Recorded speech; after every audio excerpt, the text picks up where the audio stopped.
ചരിത്ര ഇതിഹാസം എഴുതിയ മഹാനായ VS ആണ് ഇന്നുച്ചയ്ക്ക് ശേഷം നമ്മെ വിട്ടു പിരിഞ്ഞിരിക്കുന്നത്. അദ്ദേഹത്തിൻ്റെ പ്രധാന പ്രവർത്തന കേന്ദ്രം കേരളമായിരുന്നു എന്നെല്ലാവർക്കും അറിയാം. ഒന്നായിരുന്ന പാർട്ടിയുടെ കേന്ദ്ര കമ്മിറ്റിയിലും CPMൻ്റെ പോളിറ്റ് ബ്യൂറോയിലും ഒക്കെ അദ്ദേഹം പ്രവർത്തിച്ചിട്ടുണ്ട്. മുഖ്യമന്ത്രിയായും പ്രതിപക്ഷ നേതാവായും പ്രവർത്തിച്ചിട്ടുണ്ട്. പക്ഷേ കേരളമാണ് അദ്ദേഹത്തിൻ്റെ പ്രവർത്തന കേന്ദ്രം. പക്ഷേ അദ്ദേഹത്തിൻ്റെ തത്വശാസ്ത്രവും അതിലുള്ള വിശ്വാസവും അതിൻ്റെ അടിസ്ഥാനത്തിലുള്ള അദ്ദേഹത്തിൻ്റെ പ്രവർത്തനങ്ങളും പാർട്ടി രംഗത്തും സമരരംഗത്തും ഭരണരംഗത്തും എല്ലാമുള്ള അദ്ദേഹത്തിൻ്റെ പോരാട്ടം അദ്ദേഹത്തെ ഒരു ദേശീയ നേതാവായിട്ട് തന്നെ ഉയർത്തുകയാണ് ഉണ്ടായിട്ടുള്ളത്. ഒരു സംസ്ഥാനത്ത് നിന്ന് പ്രവർത്തിച്ച് ദേശീയമായി ശ്രദ്ധിക്കപ്പെട്ട അപൂർവം നേതാക്കൾ മുമ്പിലാണ് അദ്ദേഹം. യഥാർത്ഥത്തിൽ VSനെ പോലെ അടിസ്ഥാന വർഗത്തിൽ നിന്ന് ഉയർന്നു വന്ന് പോരാടി ഉയർന്നു വന്ന് പ്രവർത്തിച്ച് ദേശീയ തലത്തിൽ പ്രാധാന്യം നേടിയ മറ്റൊരു രാഷ്ട്രീയ വ്യക്തിത്വം ഇല്ല എന്ന് തന്നെ പറയാം. സമാനതയില്ലാത്ത ഒരു രാഷ്ട്രീയ വ്യക്തിത്വമാണ് അദ്ദേഹത്തിന് ഇന്ത്യയിൽ. അദ്ദേഹത്തിന് തുല്യരായിട്ട് ആരും തന്നെ ഉണ്ടെന്ന് തോന്നുന്നില്ല, ഒരു പാർട്ടിയിലും ഉണ്ടെന്ന് തോന്നുന്നില്ല. VSൻ്റെ പ്രവർത്തനത്തിലെ ആദ്യ കാലങ്ങൾ അദ്ദേഹം കേന്ദ്രീകരിച്ചത് അമ്പലപ്പുഴ താലൂക്കിലും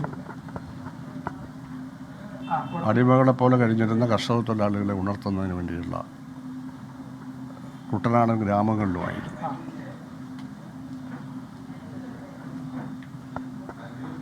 തയ്യൽ തൊഴിലിൽ ഏർപ്പെടുകയും കയർ ഫാക്ടറിയിൽ പ്രവർത്തനം ആരംഭിക്കുകയും തൊഴിലാളിയായി പ്രവർത്തനം ആരംഭിക്കുകയും പുന്നപ്രവേല സമരങ്ങളിൽ പോരാടുകയും ഒടുവിൽ പോവുകയും പൂഞ്ഞാറിൽ വെച്ച് ഒടുവിൽ വെച്ച് ആളുകൾ ഒറ്റിക്കൊടുത്ത് അദ്ദേഹത്തെ CPയുടെ പോലീസ് പിടികൂടി ഭീകരമായി മർദ്ദിച്ച് കാലിൽ മൂർച്ചയുള്ള ബയണറ്റ് കുത്തിത്തിരികി ജീവിതാവസാനം വരെ അതിൻ്റെ ബുദ്ധിമുട്ട് അദ്ദേഹത്തിന് അനുഭവിച്ചെങ്കിലും ആ പുന്നപ്രവേല നാടിൻ്റെ ആ വിപ്ലവ വീര്യവും സമരവീര്യവും ധൈര്യവും പോരാട്ട വീര്യവും തെറ്റുകളോടും തെറ്റായ ആദർശങ്ങളോടും ആദർശങ്ങളിൽ നിന്ന് മാറി മറിഞ്ഞു പോകുന്നവരോടും യാതൊരു വിട്ടുവീഴ്ചയും കാണിക്കാത്ത ഉറച്ച നിലപാടെടുക്കുന്നതിലുമൊക്കെ അദ്ദേഹത്തിന് സമാനനായി നമ്മൾ ആരെയും കണ്ടിട്ടില്ല. അദ്ദേഹം കുട്ടനാട്ടിലെ അടിമകളായ കർഷക തൊഴിലാളികളെ ജന്മിമാർക്കെതിരെ സംഘടിപ്പിക്കുകയും ഇന്ത്യ രാജ്യത്ത് തന്നെ മാർക്സിസ്റ്റ് വീക്ഷണമുള്ള ആദ്യത്തെ കർഷക തൊഴിലാളി പ്രസ്ഥാനം തിരുവിതാംകൂർ കർഷക തൊഴിലാളി യൂണിയൻ അദ്ദേഹത്തിന് 10-18 വയസ്സ് മാത്രം ഉള്ളപ്പോൾ തിരുവിതാംകൂർ കർഷക തൊഴിലാളി യൂണിയൻ എന്ന പേരിൽ സംഘടിപ്പിക്കുകയും ചെയ്തു. പള്ളാത്തുരുത്തിയിൽ വെച്ചാണ് ആ സംഘടന രൂപീകരിക്കുന്നത്. ജാനകി എന്ന ഒരു തൊഴിലാളി മാതാവായി അധ്യക്ഷയായിരുന്നു. അന്ന് 18 വയസ്സ് പോലും പൂർത്തിയാകാത്ത VS അതിൽ അംഗമായിരുന്നു. അന്നതിൽ പങ്കെടുത്ത ആരും ഇപ്പോൾ ജീവിച്ചിരിപ്പില്ല. കുട്ടനാടിൻ്റെ പോരാട്ട ചരിത്രത്തിൽ VS ആണ് എക്കാലത്തെയും നായകൻ.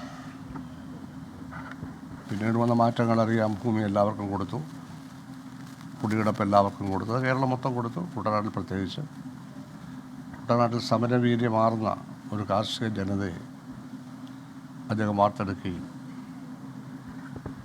കുട്ടനാട്ടിലെ ജനങ്ങൾ അടിമകളല്ലാതാവുകയും ചെയ്തത് അദ്ദേഹത്തിൻ്റെ പോരാട്ട ഫലമായിട്ടാണ്. ചരിത്രത്തിൽ ഈ കാര്യങ്ങളെപ്പറ്റിയൊന്നും ആഴത്തിൽ ചെന്ന് പരിശോധിച്ച് രേഖാപരമായി അതിൻ്റെ വിശദാംശങ്ങൾ എഴുതാനൊന്നും ആരും തയ്യാറായിട്ടില്ല. അതിങ്ങനെ അദ്ദേഹം ഈ യൂണിയൻ സ്ഥാപിച്ചു എന്നൊക്കെ പറയൽ മാത്രം. പക്ഷേ അതിനപ്പുറമാണ്, അടിമകളായിരുന്നു അവർ.